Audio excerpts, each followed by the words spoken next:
What's up, guys? Welcome to the Brick and Mortar Podcast. We are a vape shop called B&M Vape, located in Glen Burnie, Maryland, as well as Rosedale, Maryland, serving the greater Anne Arundel County areas and the Baltimore County areas. We will be talking about a couple of topics on this podcast, such as vaping advocacy, the latest and greatest in the industry, as well as our shop, and pretty much anything else. If you want to come check us out on www.bnmvape.com, the letter B, the letter N, the letter M vape.com. Also on Instagram, at BNMVape. Check us out on Facebook, like us on Facebook, subscribe to our podcast to hear what we have to talk about in the future. Thank you guys for tuning in. Cool. Synced up. All right, everybody. Welcome back to the Brick and Mortar Podcast. We are now on episode 3. We really appreciate the support on the last 2 episodes. Doing really well right now. We're trying to bump these up and get this going. We had a whole list of topics that we wanted to talk about for this episode and the next episode, but we ended up finding some more information on something else that's a little bit more important. So excuse us for going back to some down low sort of sad topics, but it looks like vaping may finally be on its way out in Maryland.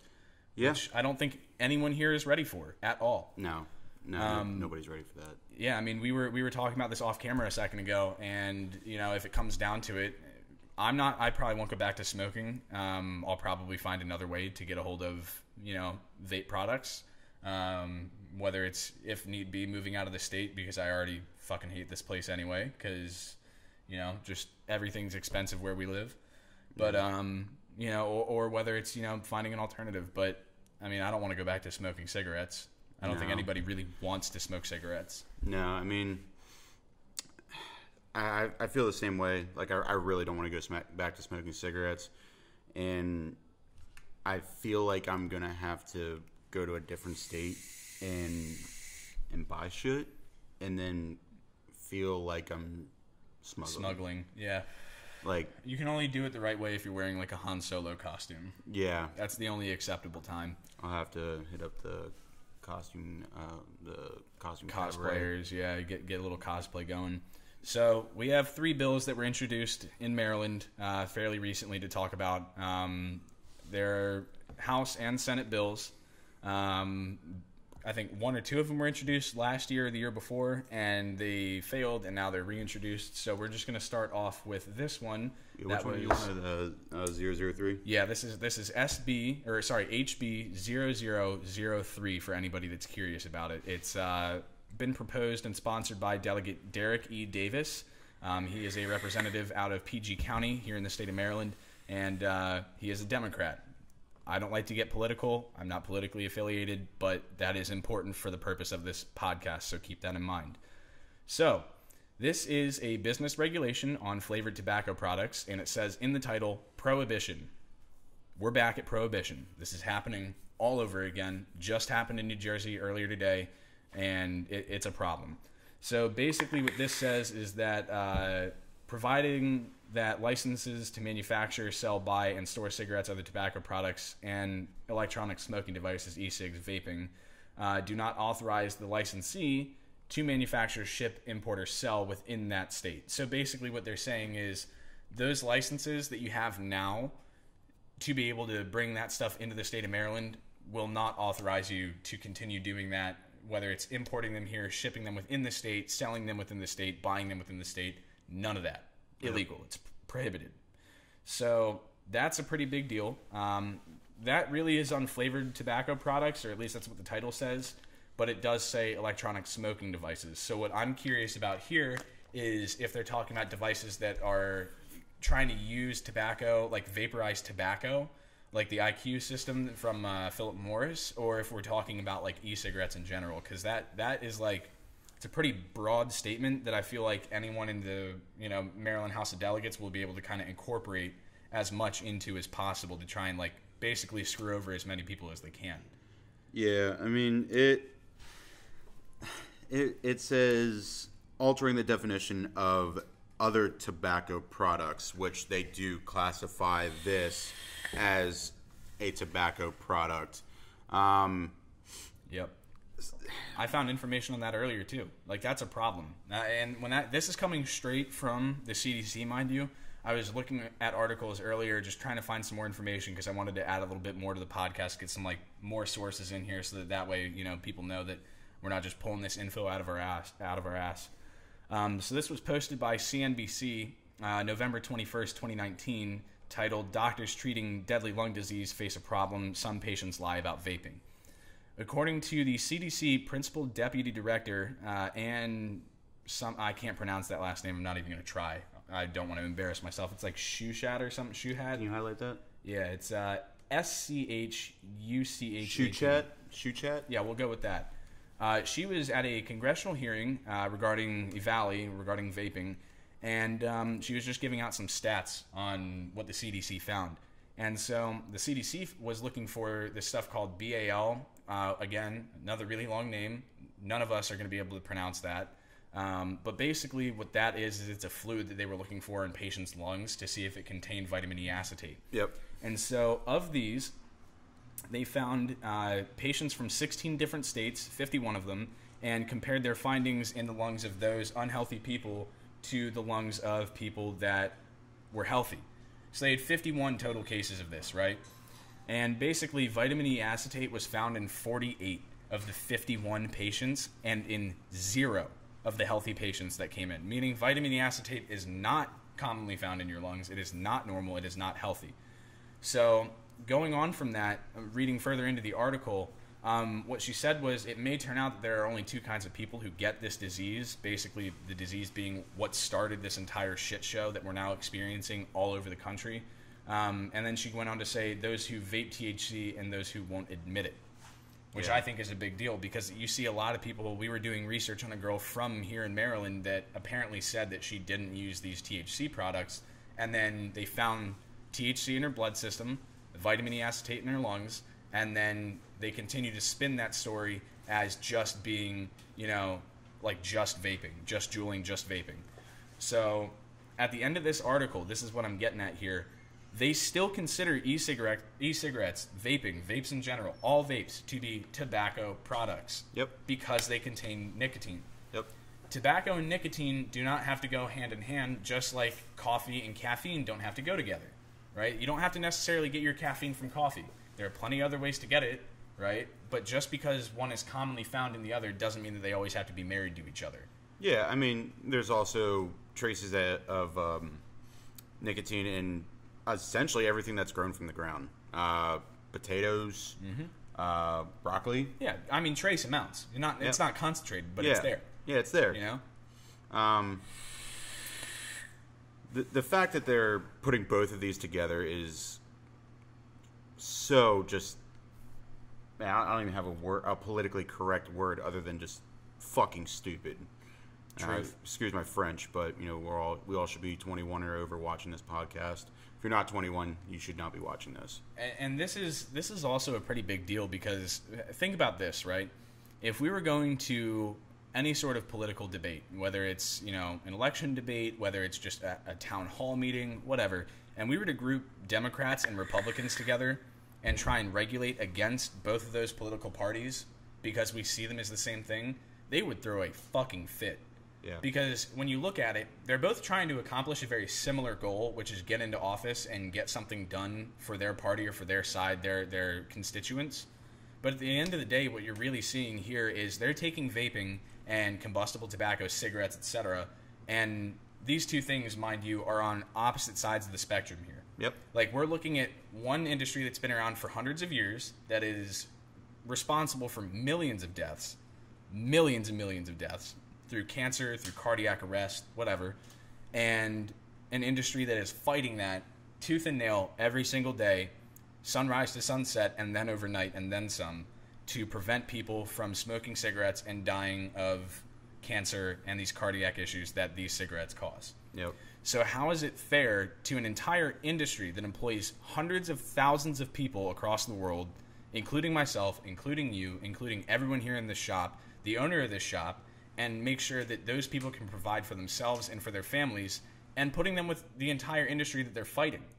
Yep. Why would you ever consider, logically speaking, putting those two in the same room with each other and calling them both, the same name, when they are completely opposite people trying to accomplish completely opposite goals? Like, literally completely opposite goals. Yeah. Tobacco wants people to smoke more tobacco. Vaping industry wants people to stop using tobacco entirely. And essentially stop vaping entirely. Yeah. This is not, a gateway to a different end of nicotine. This is, there are steps for you to get off of vaping as a whole. Tobacco or cigarettes don't offer you no nicotine. And that's the point. When people come in here, they're like, I want a bottle of this. The first thing we say, what nicotine level would you like it in? Yep. We offer 0, 3, 6, 9, 12, and 18 for all of our freebase. For our salt nicks, anywhere from 25 to 50. So when someone comes in and says, yeah, I want a 12 nic, when they first start vaping, that's fine. But after a couple months, I do this with every customer I see that first starts vaping. After a while, when they start to say, yeah, it's getting really harsh, it's hurting my throat, I had to turn down my wattage, I'm like, have you ever considered the fact that that's way too much nicotine for you? Yeah. Like, maybe it's time to bump down. Maybe your body's getting used to a healthier alternative, and now it's maybe time that your body is telling you to say, telling you to bump down to like a 6. Yep. And 9 times out of 10, those people do it, and they have no issue with it.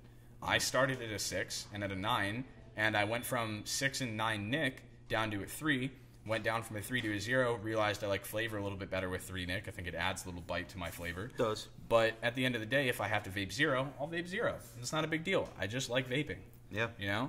So that's my whole spiel on the whole, roping tobacco products into vaping and vice versa. It doesn't make sense. And I don't know how these people that are supposedly, higher educated people are going out and publicly stating that they're the same thing that are accomplishing the same goal. Because I don't have a college education finished yet. I'm in the process of that right now. And sure, I may be like, classic young adult that's looking to like do a lot, change the world, whatever, has a really wide view on the world and only thinks logically, whatever any boomer might say about me. And yes, that is an okay boomer moment. But like, I don't have the same resources and the same education as these people. I have not spent hundreds of thousands of dollars making sure that I have a piece of paper that says I'm qualified to be in the House of Delegates. And even I can see how this is going to be a horribly negative thing to do to an industry. Yeah, thinking outside of the box, if this goes through, which will be obviously traumatic, Be terrible, horrible, awful, what is this going to do to everybody that has a lease? Yeah. The state of Maryland. That's big. Are you going to take care of that for us? Since you're taking care of our health, are you going to take care of those leases? Are you going to take care of my college education, which I may not be able to pay for if I have trouble finding another job? This is the only job that I've felt comfortable in to the point where I'm comfortable working here, extended hours every week because I really like it here. I feel like I'm making a difference.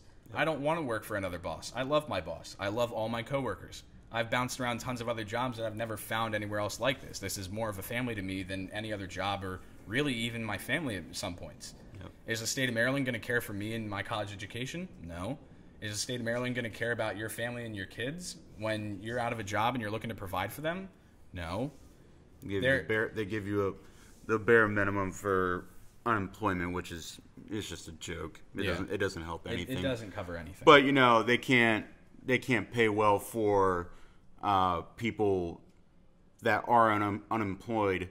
But they can go ahead and what was that minimum? It was a minimum of $21 million. Let's segue into this real quick. So for anybody that wants to look this up themselves, in case you don't believe what I'm saying to you over the podcast, this is SB Senate Bill 0003.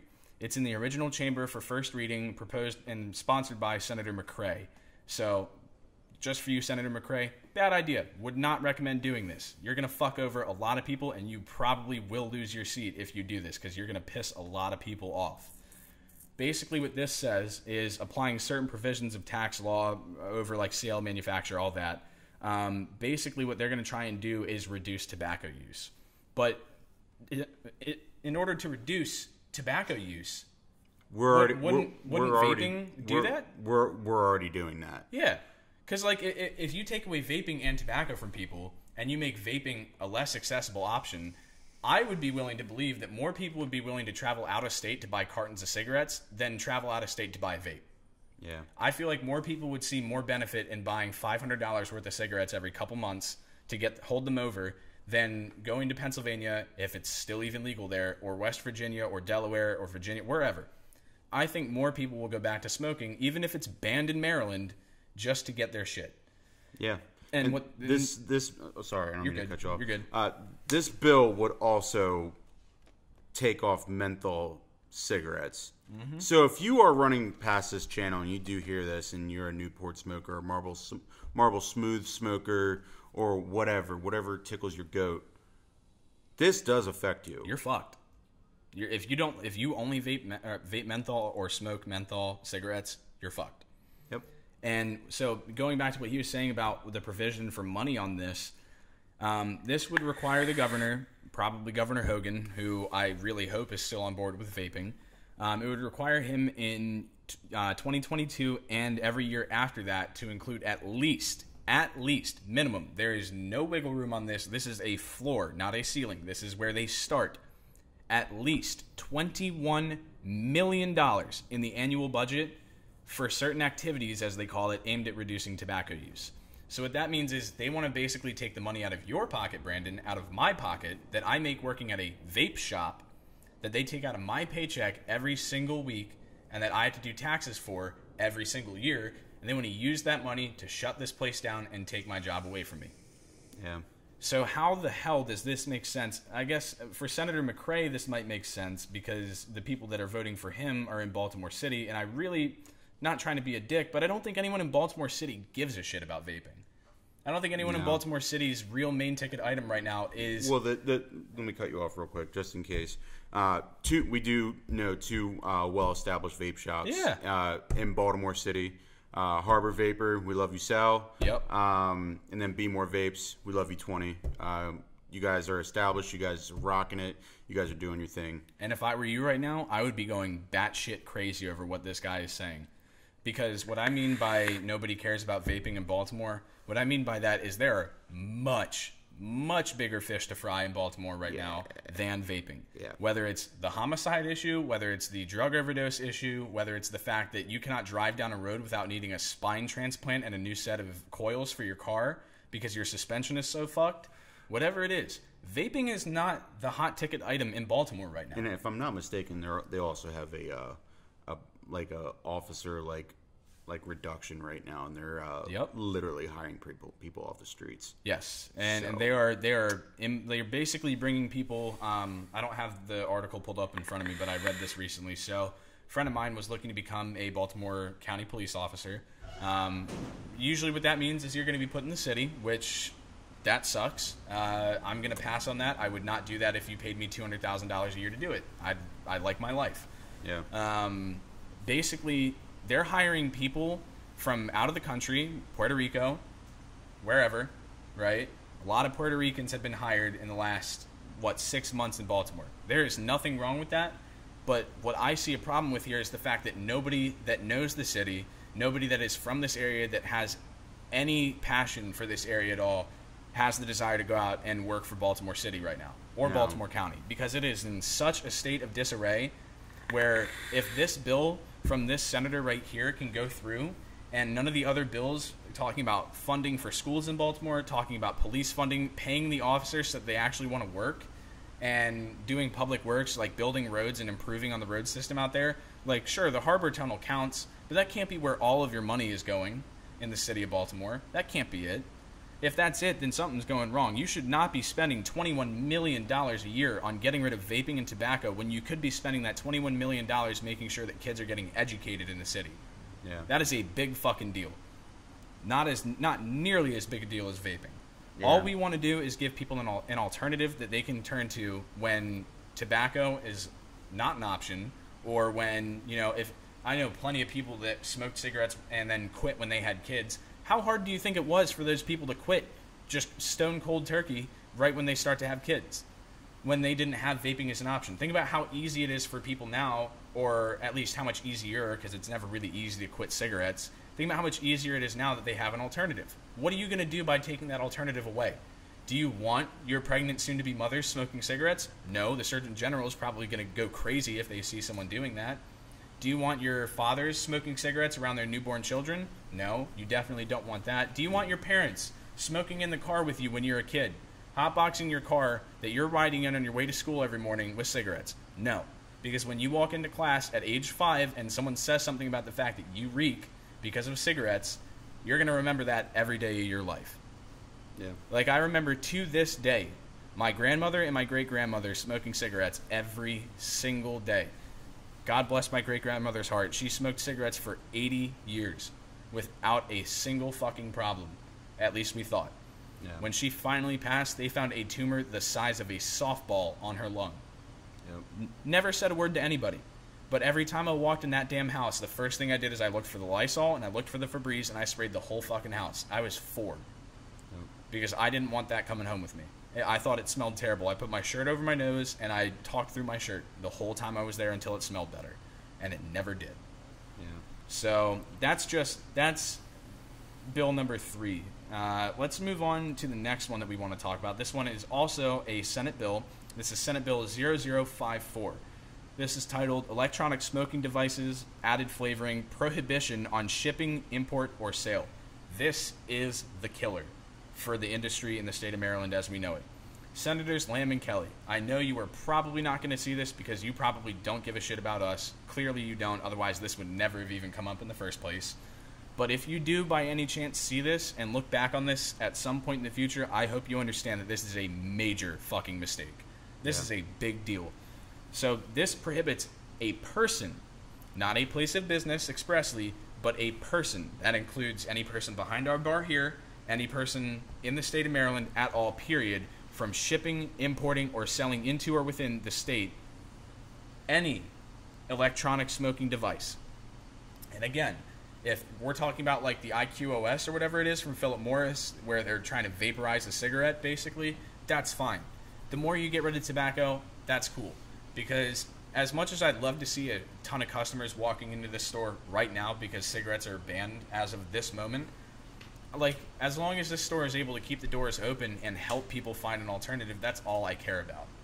You know, Yep. as long as we make enough money here to keep the doors open and let people come in and try something that can potentially save their lives, that's all that matters. But what this is doing, by factoring in vapes like the one I'm holding in my hand right now as a tobacco device, any sort of tobacco ingestion device, like, there's nothing related to tobacco about this other than the fact that it has nicotine in it.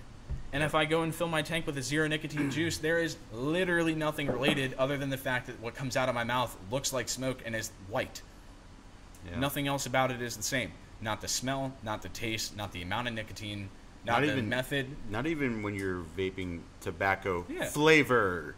Flavor. There's Big deal. no tobacco in tobacco flavored e-liquid. Remember that. So, this bill goes on to say, excuse me, that selling into or within the state an electronic smoking device to which an artificial or natural flavoring other than tobacco is added to impart a particular aroma or taste and declaring the intent of the General Assembly. So, to go through and kind of water down that political jargon that they use to make themselves sound important, which they are, but only in their own minds. Yeah. What that means is basically we're going to allow you to have these tobacco flavors, but keep in mind, you like if the other bills pass, especially the hardware that you can use it on, gone.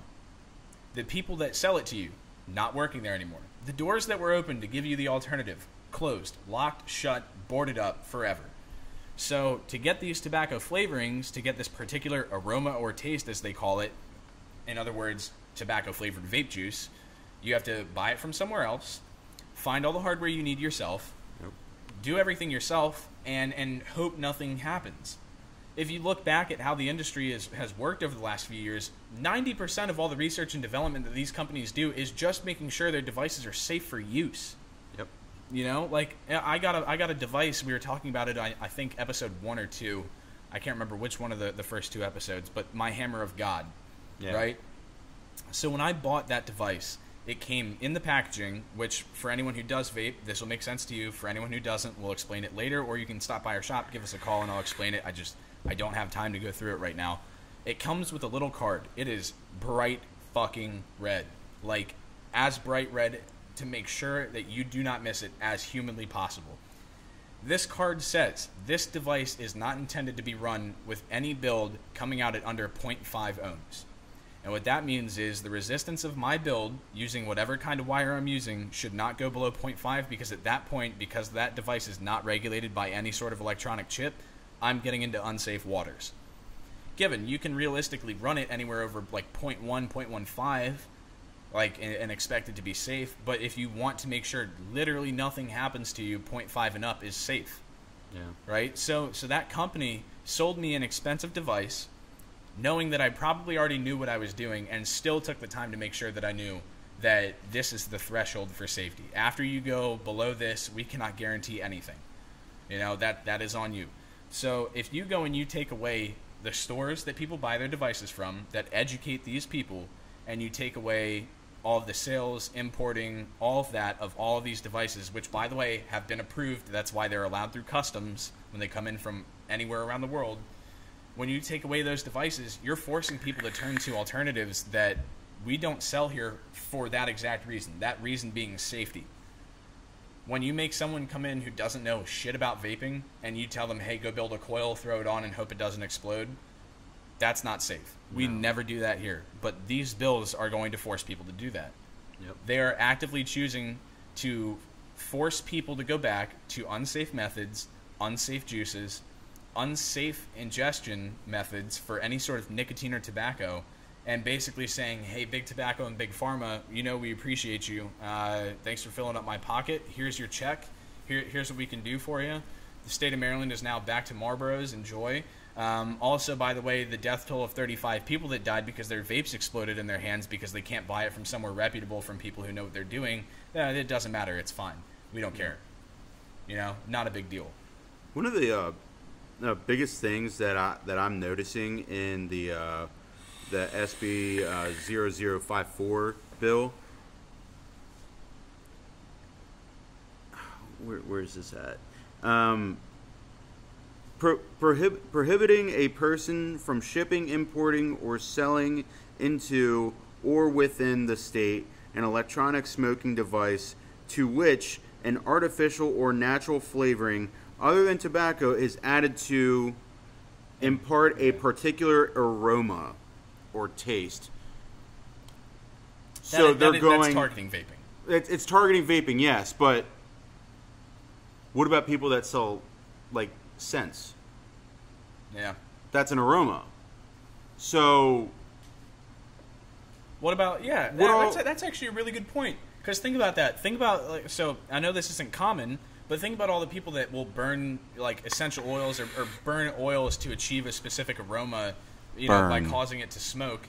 You know, by lighting it on fire and letting it build up smoke, you're accumulating a lot of aroma in a room because this thing is burning and giving off that scent. Are those banned too?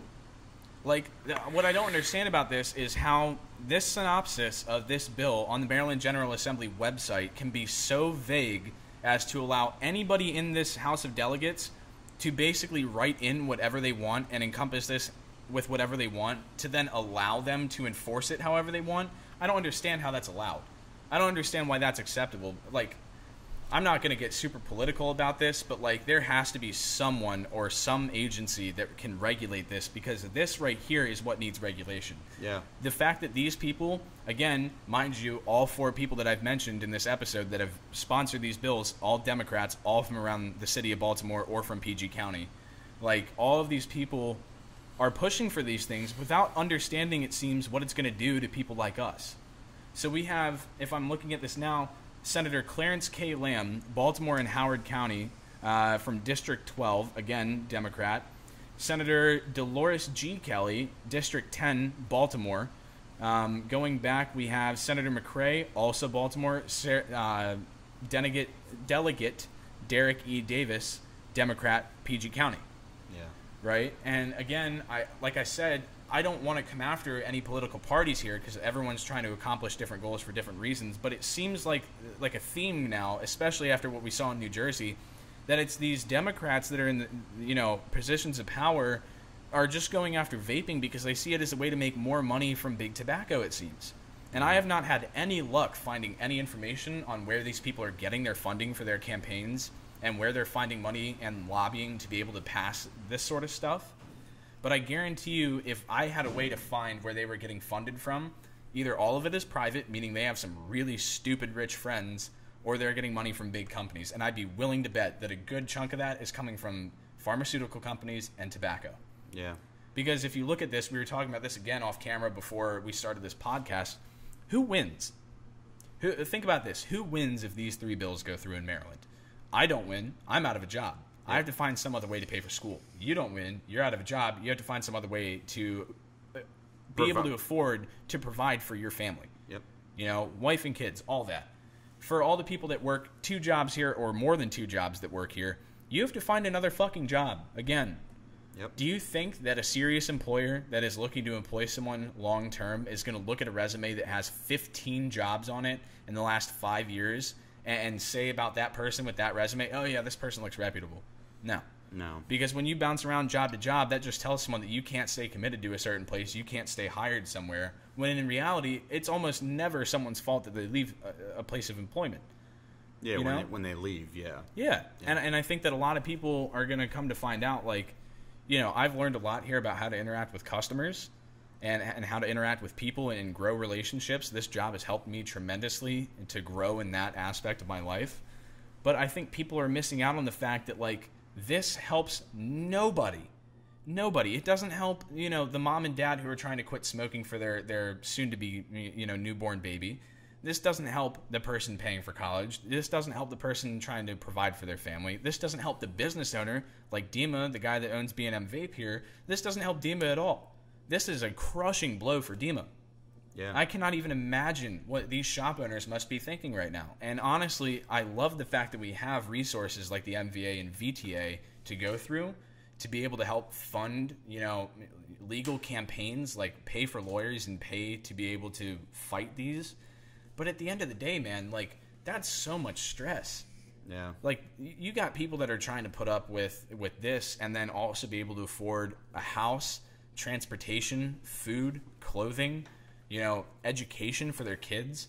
And this is going to kill all of that. Yeah. All of it. For so many people.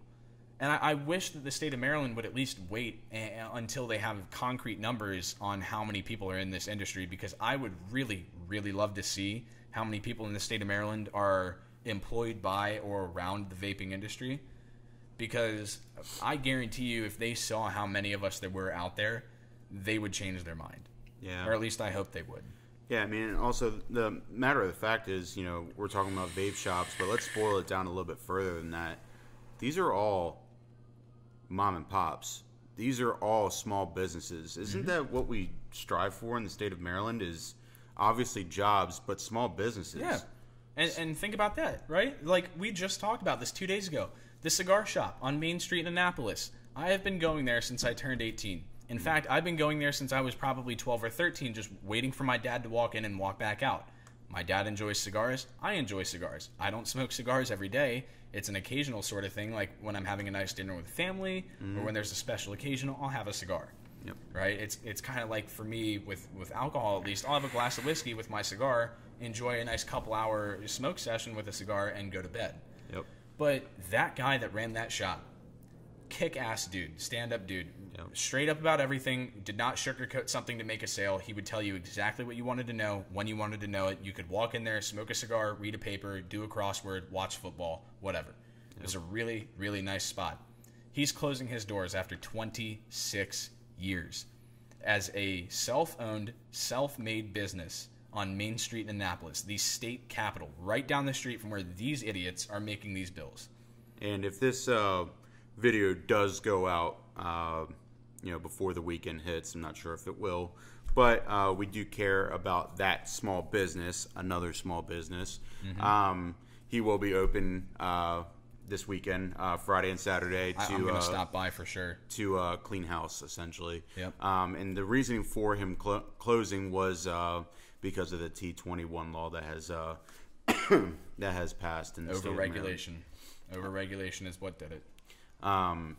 And he said his demographic was between 18 to 21, and that happens a lot with a lot of vape shops as well. We had a pretty good demographic between 18 and 21. I'd say probably about a quarter. Yeah. At least a quarter. Yeah, I think we actually did the numbers. It was around 20%. So Yeah, so quarter. Yeah, so whatever. But it affected everybody. It really did. Cigars is such it's a niche product when it comes to tobacco. It's more of like would you say novelty kind of. Yeah. But you can't rely on the older customer base in Annapolis to come in and buy cigars on a daily basis, because they're going to come in and buy 20 cigars at a time and then leave for the next 4 months, and you'll never see them for that 4 months. Yeah, or when the boat show comes through, then that shop. There was a line out the door for that store 2 years ago when the boat show came to Annapolis. But my thing is, like, I'm not here to fight a cigar shop. That's not what I'm after. Cigar shops have their place. Right? Yeah. And if cigar shops decide that they want to pick up cigarettes or combustible tobacco, that's on them. I don't support that move, but if that's smart for their business, then go for it. Yep. If it's what keeps you running and keeps you making money to provide for yourself and others, that's fine. Mm-hmm. But at the end of the day, the real issue here is the fact that these combustible tobacco options, cigarettes, whatever, these are sold at gas stations. They're marketed so that people are kind of like, oh, like when you're growing up, oh, what's in a cigarette? Oh, I don't really know. And then you go to class, they tell you all these shitty things about cigarettes, and then you still go outside and you see 20 people a day smoking them. Yep. And you think to yourself in 6th grade, when you just got out of class learning about how bad they were, you're like, well, if they're that bad and I learned this and all those 20 people learned that and they're still doing it, it can't be that bad. Yeah. And then people start smoking. Yeah, and then also the thing that's just been kind of running through my head is they're spending $21 million at a minimum for decreasing tobacco use. If this does go through, boy, I really, really hope this does not go through. You will completely ruin a really good portion of this state's economy. But you're taking away flavors that you even said yourself that a lot of people are using. And a lot of people have switched from cigarettes and started using the fruity flavors. They're attracted to it. Who gives a shit? But, hold on. I want to see the numbers, because more than likely, I hope I'm wrong, but more than likely, you are going to drive people to smoke cigarettes again. Let's see how great your plan, your whatever, backfires and the percentage goes up higher for people smoking cigarettes. Yep. And that's the other thing too. Again, I'm looking at my laptop right now. I have a whole page filled out with notes for this podcast, and I've only touched on one point from that page of notes, because this has pissed us off so much that we've spent the last almost hour talking about this. Like this is serious. But the thing is like the CDC and the FDA, the federal government that spends hundreds of millions of dollars, millions and millions of dollars every year researching this, specifically says if you are an adult and you are considering smoking and picking up cigarettes or switching to combustible tobacco, do not do it. Contact the FDA, contact the CDC, go through their approved cessation methods, as they call them. Nicotine gum, Nicorette, whatever it's called. Nicorette. Nicotine patches, nicotine lozenges. These are all approved, as they say. But the thing is like, I can maybe name one person that I've ever known in my life out of everybody I've known that smoked cigarettes, which, by the way, is a lot. A lot of fucking people in my life have smoked cigarettes, which is why I'm glad I'm here today in this shop and not out there smoking a cig.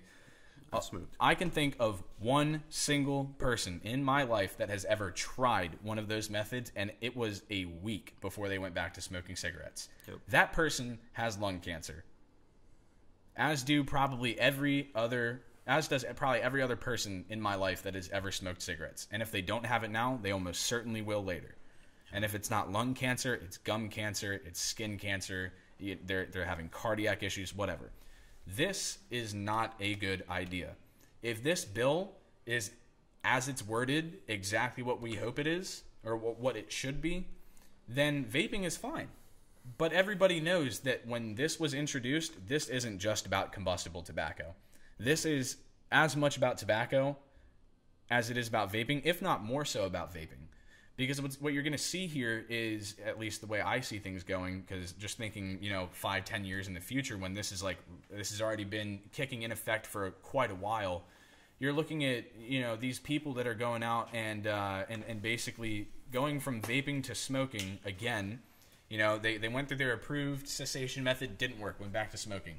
They stop by our shop. They spend $100. They buy a setup. They buy some juice. Whatever, they're satisfied, they come back for the next 6 to 8 months. They're liking vaping. They feel great. They feel like they've made a positive change in their life, and I feel like I've made a positive impact in my community. That's a win-win for everybody, and the state still gets their cut. Yeah. Right? So who loses in that other than tobacco? Other than the people that are willingly killing other Americans for profit. Yep. Nobody wins there.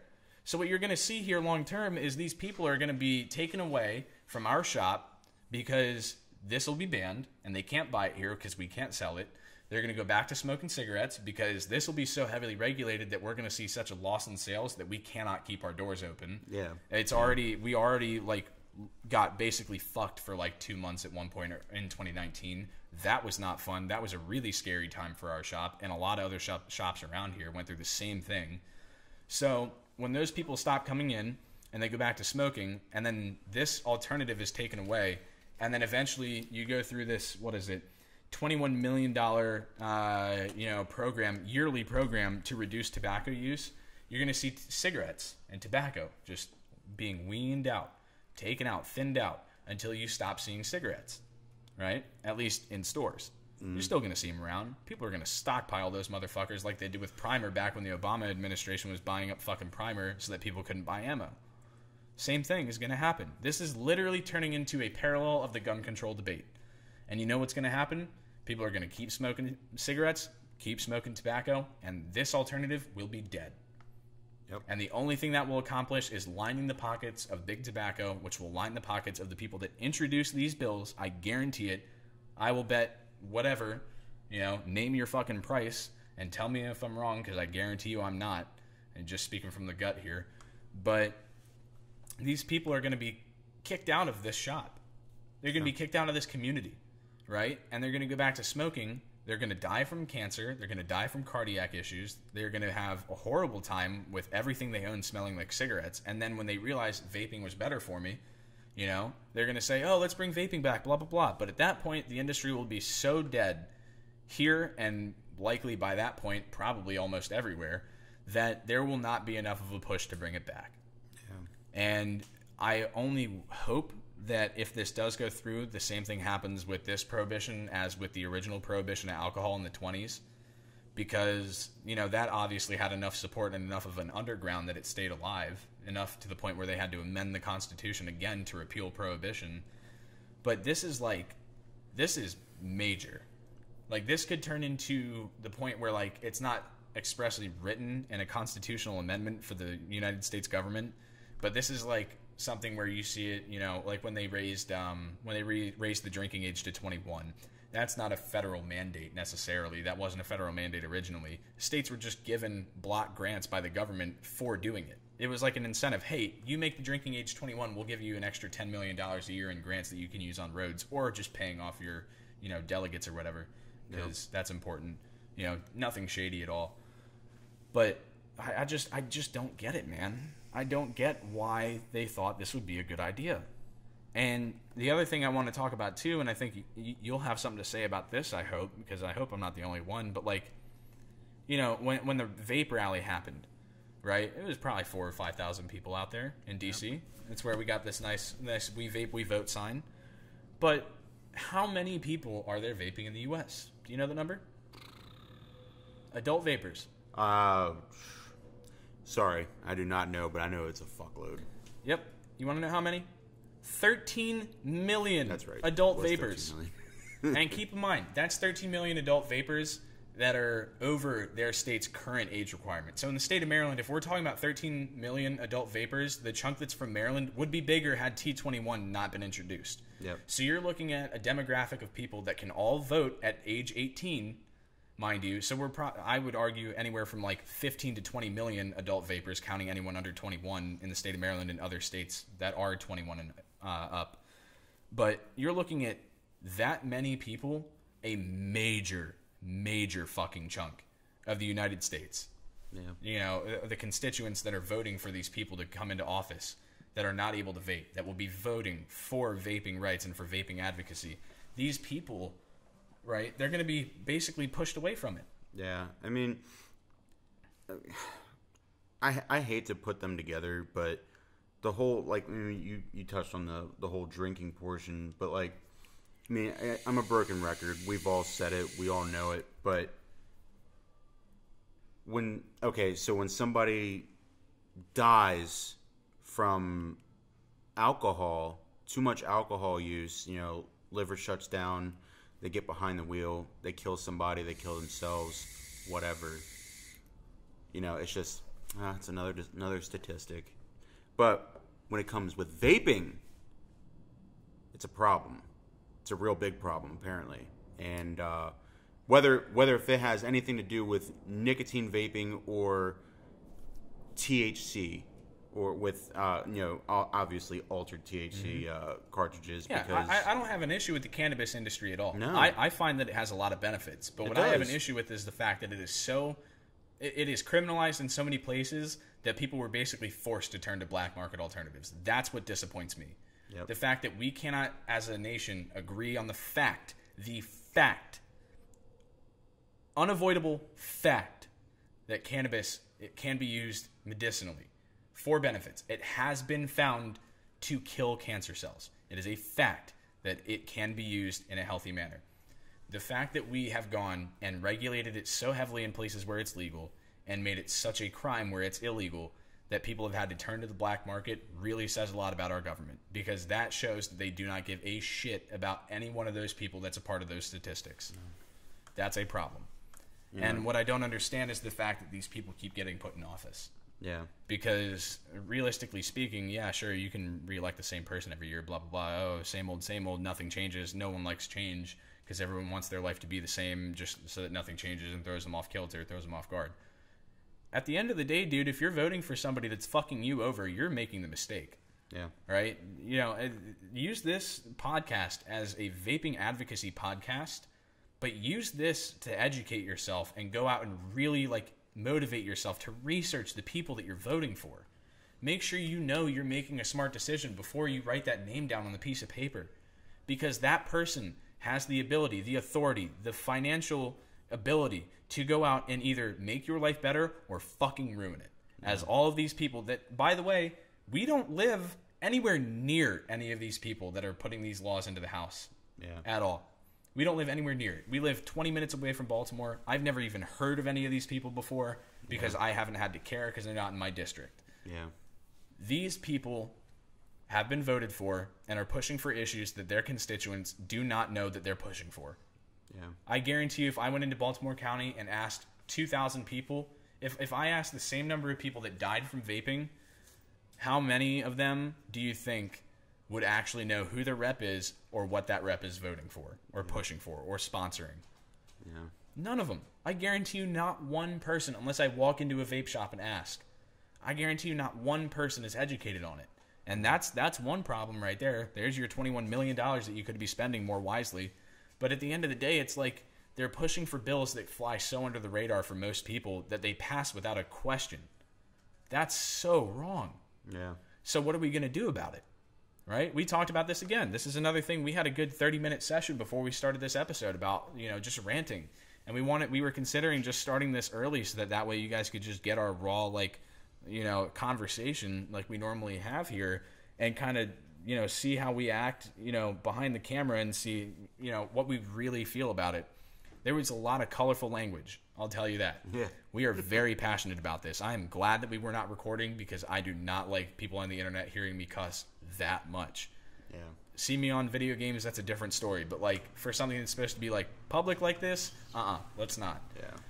But we got to do something, dude. Whether it's the owners, whether it's us. You best believe, whether if we're wanted in that courtroom or not, you best believe we're still going to be there. I'll bust down the goddamn door if I have to. It just really kills me. I can't really get off the whole drinking epidemic. I mean, just here. When was that wrong way fucking accident that happened? Jamal? No, not that one, not that one. The other one, the one with the lady that was fucking, the lady that was fucking drunk. Yeah, that was drunk. That was big. That was like, and you know, you want to regulate, you know, flavoring and this, that, and the third, blah, blah, blah, whatever.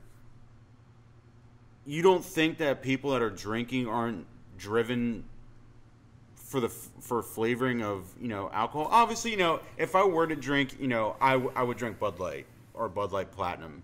So the flavoring on, like, I don't really do liquor. So like the liquor flavoring is astronomical. Like like Pinnacle. You know, this isn't a slash at Pinnacle. Sorry. But you have Funnel Cake. You like, have Hubba Bubba Max, like the bubble gum. People don't even vape that shit, dude. That's like, nasty. What the fuck?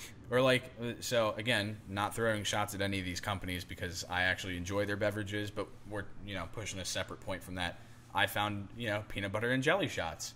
You know, peanut butter whiskey, razzmatazz, make yourself a peanut butter and jelly shot. It sounds terrible, but trust me, it is a lot better than you think.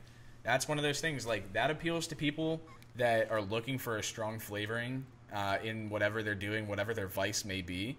And sure, that may be a problem for underage people, but at the end of the day, like, it's up to the shop and their discretion whether or not they want to ID somebody. And it's up to the person who buys it, if they're of age, whether or not they want to go off and give it to someone underage.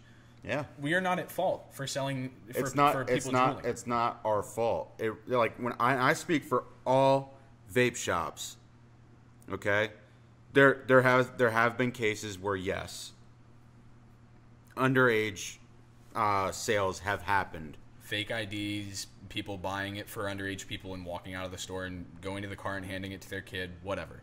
I can promise you at our store, and the people that we know closely have not had one. Not one. So think about that. Like, we do our due diligence. Give us a fucking chance. Give us a break, more like. Goddamn. I'm looking here at the, what is this? This is the National Institute on Alcohol Abuse and Alcoholism. So this is a government-funded organization, government-funded program that updates every single year and brings out new statistics.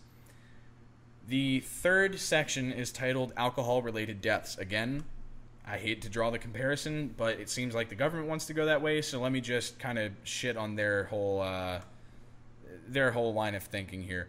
An estimated 88,000 people, 62,000 men and 26,000 women, die from alcohol-related causes annually, making alcohol the third leading preventable cause of death in the United States. Third. Alcohol, drunk driving, the stuff you see commercials for all the time, don't drink and drive, all that, third. Where is that? This is on a NIAAA. And what is that? It can't be for the U.S. This is the U.S. This is the U.S. Yeah, so this is, keep in mind, this is directly related to alcohol. This isn't just like drunk driving per se. This is literally just like, if you drink and you drink too much, these are the number of people that have died just from like binge drinking, basically. So that is the third leading preventable cause of death in the United States. The first and foremost, number one, big number one. You all know it. Tobacco. Tobacco is the first leading cause of death in America. Not mass shootings, not lack of gun control, not vaping, not alcohol, not people being too fat because a fucking hamburger at McDonald's is $1 and the groceries at Safeway are $20 a night. None of those even compare to tobacco. It's not even close.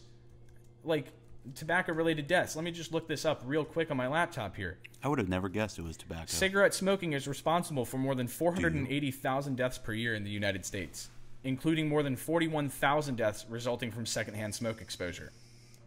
So you're looking at over 500,000 deaths per year just from cigarettes. How many people have died from vaping? From vaping what we have in the store here? And we're talking about either you have no nicotine or you have nicotine. We're not talking about THC. We're talking about straight vaping. Altered THC cartridges. Yes, straight vaping. As far as we know, we'll wait. We'll wait. You can come to us. Please email us. Go on our website, find our email us, right? Drop a comment, please. Drop a comment on this. Call us at the store. Come in, write us a fucking letter. Tell us about your story. Tell us how you got sick from vaping or someone you know died from vaping. If you died from vaping, there are bigger fish to fry if you're contacting us.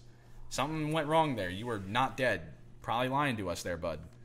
What I'm looking at here is the fact that tobacco can get away with 500,000 deaths a year, which, mind you, more people die from tobacco in the U.S. every single day on a daily basis. Like, let's just do the math here, right? 500,000 people over a 365-day period. That's more people in a day dying from tobacco than have died from a mass shooting in the U.S. Yeah. The only single more deadly event that I can think of in the U.S. other than tobacco would be, well, I hate to say it, but 9/11. Yeah. 3,000 Americans lost their lives that day because of terrorism. And then we went on this giant, war against terror where we basically tried to just, go and root out the root causes of terrorism. And, we've been doing that for years. Not to mention the fact that some papers came out recently in Congress about how that war was perpetuated for money and there was actually no point to it whatsoever. But no, let's all focus on impeachment, Epstein, vaping, all this. Let's go and perpetuate all these and completely ignore the fact that the government spent trillions of dollars on a war that literally did not fucking matter in their words. Right? Let's go and think about that. And for the record, 500,000 people dying every year from tobacco within a year. That is 1,370 people every fucking day dying from just cigarettes alone. That is single-handedly, that's over half the number of people that have ever died from vaping, whether it's from e-cigarette use or illicit black market THC cartridges. Which, by the way, nothing you buy from a dispensary should ever give you any problems because it's in a dispensary. It's been tested. It's been approved.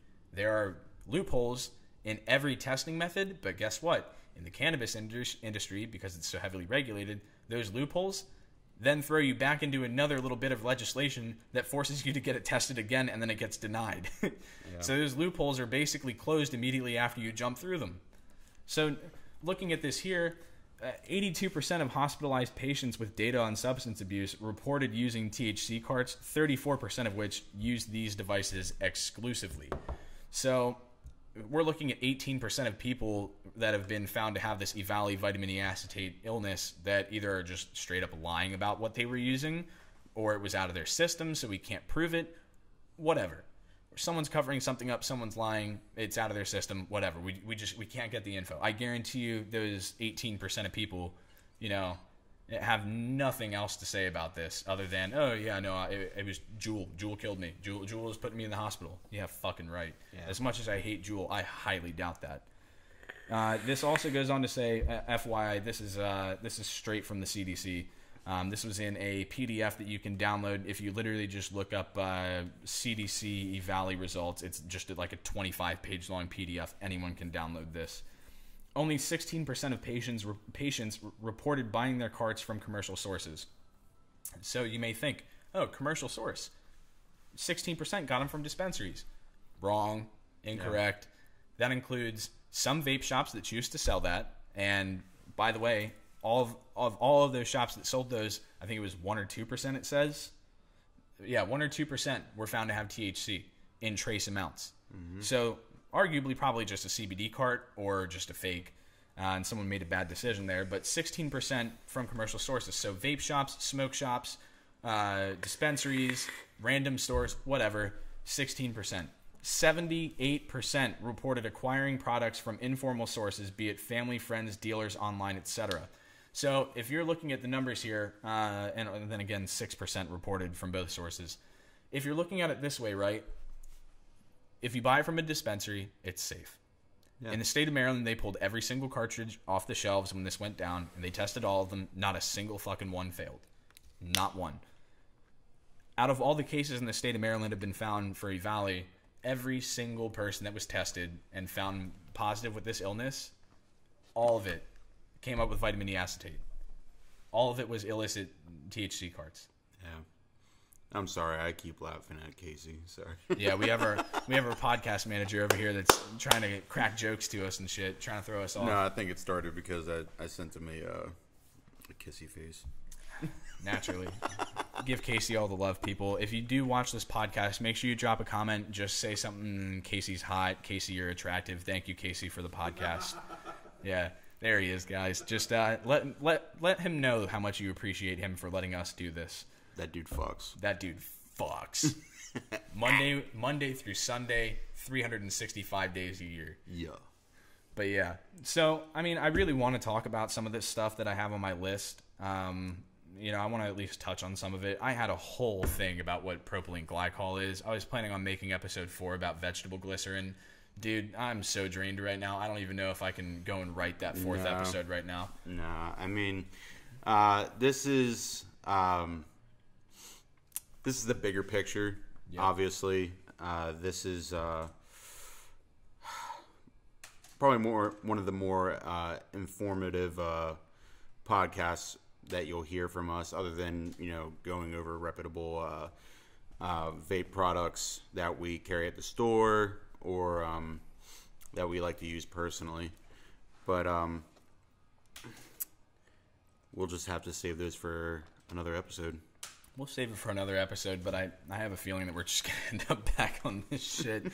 It seems like our last podcast episodes were about, you know, all the regulation going on about closed pod systems, and we were like, okay, yeah, cool. If it stops the closed pod systems, I'm down for that. Yeah, absolutely. Everyone's happy. Everyone's making their money. Everyone's staying safe.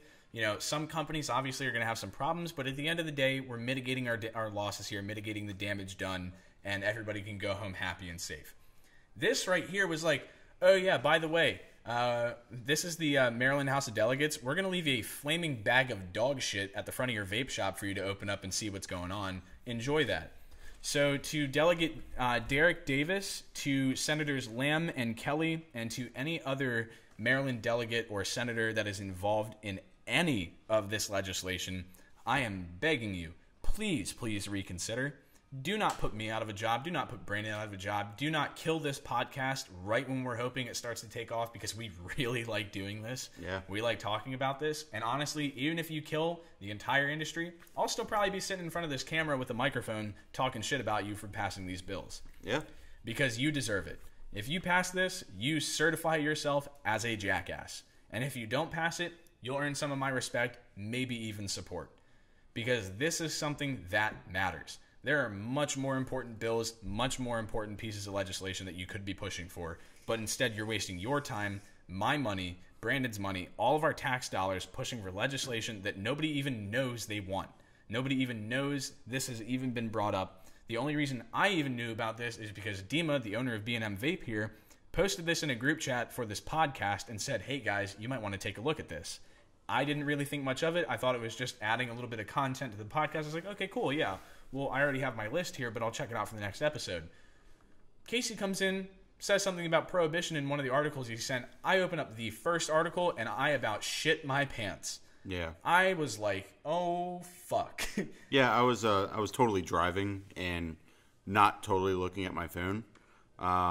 Totally on text-to-speech. Yeah, like I got the message and it just started talking through my speakers. Yeah. It was great. I love you, Apple. Fucking technology. Pretty much saying, get ready, your trousers are going to be violated. Yeah, you're going to be touched inappropriately by the government again.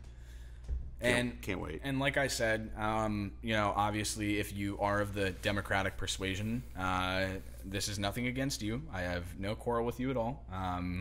You know, I'm not your enemy here.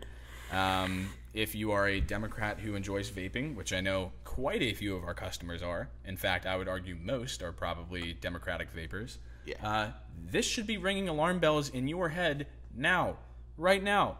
This is a big fucking deal. Yep. So what we're going to do is we're going to come up with some ideas here. I'm going to try and get in touch with everybody involved here at our store, all of our employees, and Dima, the owner. I really want to put something together. If you're listening to this, or watching this on YouTube, if it ever ends up on YouTube, which should probably be there soon. Yeah. You know, come to our store, talk to us, tell us what you think, and when we start getting some stuff together here, we'll talk about it. figure something out. And I think that we need to get together and really show this state government that we are not fucking around. They're not fucking around about this bill. We're not fucking around about fighting it. Yeah. We can't turn the other cheek here. Yeah, There's nowhere left to go. I mean, regardless whether if you do this or not to this state, there's loopholes. There's a lot of them. We will find a fucking way, and we will make your life hell when we do. We'll find a way.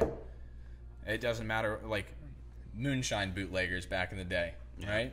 That's how NASCAR started. We should make a sport in 10 years centralized around how vaping was kept alive through Prohibition.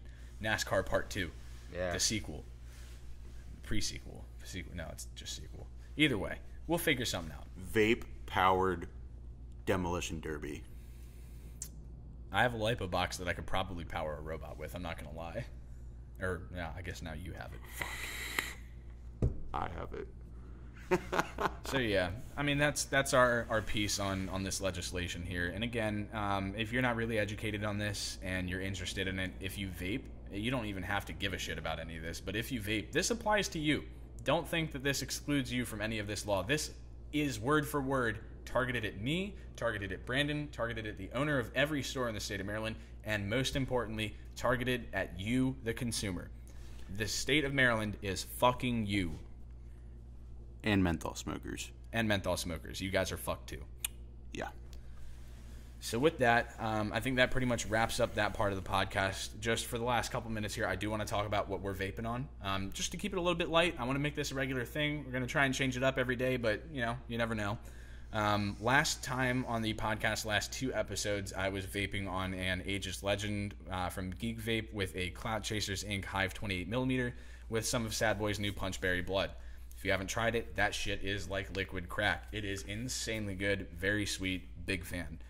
Today, I also, again, have a Cloud Chasers Inc. Hive 28mm. Shout out CCI, still waiting on that Hive 2. Send that bitch out to me right now, please, and thank you. Same. Yeah, both of us. We want them last week. Ordered them around Christmas, and they were on pre-order, and I was upset that they did not ship yet. Either way, still waiting. Love you guys. Sad. So I got that tank running right now. I also have this really nice Project Sub-Ohm Triad that I got. These things are pretty hard to find now, and I'm really, really a proud owner of this thing because I've been looking for one for a while. Triple 18650, 250 DNA 250C, 300 watt capable. This thing is an absolute machine, and with that, I'm also vaping on, again, Sad Boy, their strawberry granola bar.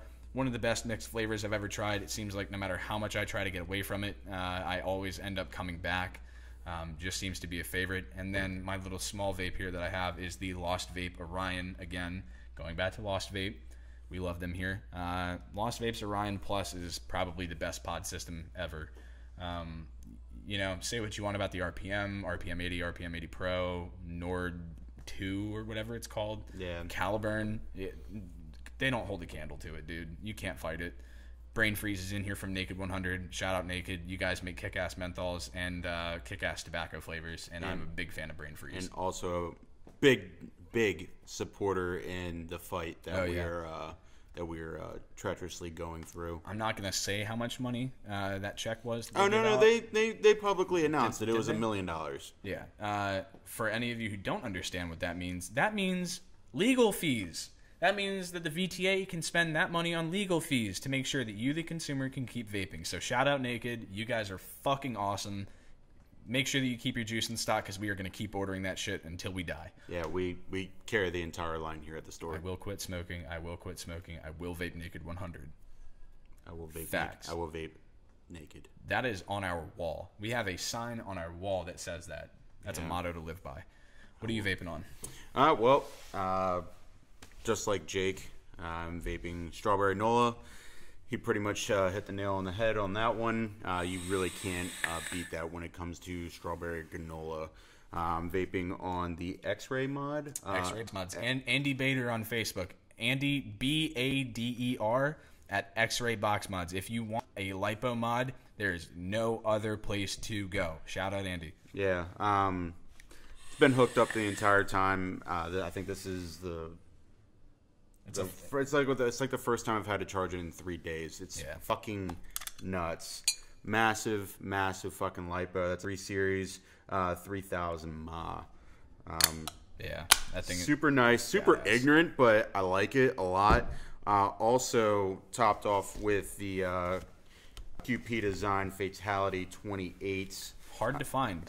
Very hard to find. I got really lucky that I had a friend in the industry that had one, decided that he didn't like rebuildable tanks that much. I finally got my hands on one, and wow. Yeah, keep in mind, that tank is so hard to find that Brandon traded away his full Ultim, brand new, Lost Vape drone Squonker, dual 18650 Squonker, probably, in my opinion, the most badass Squonker I have seen to date, regulated at least, and I got it for that tank. And I got it for a fucking great price. Yeah, that was so you actually got that drone at a great price. I got that big X-ray box mod at a great price before I gave it to Brandon. That thing, typically those lipo mods, unless you make them yourself or have a buddy, those things are usually a pretty penny, but Andy does a really good job, and he makes sure that his customers are taken care of. Lifetime warranty, fantastic pricing, great dude, always on point with shipping, keeps you in the loop the whole time he's making the mod, sends you pictures, and also if you ever do decide to get an X-ray box mod, Andy does also make hot sauce. He grows his own peppers. If you haven't tried it, I hate spicy food, but that shit is good. Talking about deals, though, I actually, a friend of mine in the industry, had this Project Sublime Triad number 351. And this thing, I was looking online, they're going anywhere from like $180 to $220, depending on the website, and whether or not they're running a discount, a sale. Yeah. I got this thing for $60. So when I saw that pop up on a Facebook group, I messaged him less than 2 minutes after he posted it, took a screenshot and said, "I'm buying this. I'll see you at the shop tomorrow." And I sent the screenshot to Brandon. Brandon asked me if I knew what it was, and all I replied with was a smiley face because I knew I had done something right. Yeah. So that pretty much wraps up today's episode for the Brick and Mortar Podcast. We'll be coming at you guys a little bit later with episode 4. Right now we're going to focus on making sure episode 3 ran smoothly, get that up and posted on all of our social media. YouTube, we'll have it shared on Facebook through a Spotify link as well. We'll have it posted basically everywhere. We really appreciate the love and support from all of you guys out there. I know a lot of our customers are watching and listening. Thank you guys so much. You guys are the only reason we've been able to stay in business. We really love you guys and appreciate you more than you know. So we're always going to be here for you, always going to make sure that we take care of you the right way and that you always have a good experience with us. And if you don't, we'll make it right. So if you guys ever have the time to watch this podcast a couple times, or if you really feel passionate about anything we talked about, give it a share, give it a like, drop a comment, let us know, talk to us here at the shop, just stop by, let us know what you think, give us some pointers, some minor details you want to see us fix. I know we're far from perfect with this. This is only our 3rd episode, so long way to go until we have everything fleshed out and ready to go. But I think a lot of people are going to see we're making improvements and we're passionate about this. So just to touch on what he said, I 100% appreciate every single one of our customers, our viewers. Even though you may not be a customer or whatnot, we appreciate the view. Give us insight, really appreciate it. Me and my family, my 2 daughters and my wife, we seriously appreciate everything that you guys do. We hope to see you guys in here. Yep, absolutely. Starting tomorrow. 7974 Crane Highway South, Glen Burnie, Maryland 21061. B&M Vape, right next to the Gabe's on Crane Highway. We're right off of I-97 in the state of Maryland. If you have time to come down and see us, I highly recommend it. I guarantee we have something in here for you. We'd really appreciate it, for you guys to reach out to us. Even if you don't plan on coming in, just talk to us. Let us know what you think. And I'm sure we'll talk to you or see you in the future. And our other address is going to be 8428 Philadelphia Road, Rosedale, Maryland. I do not know the zip code.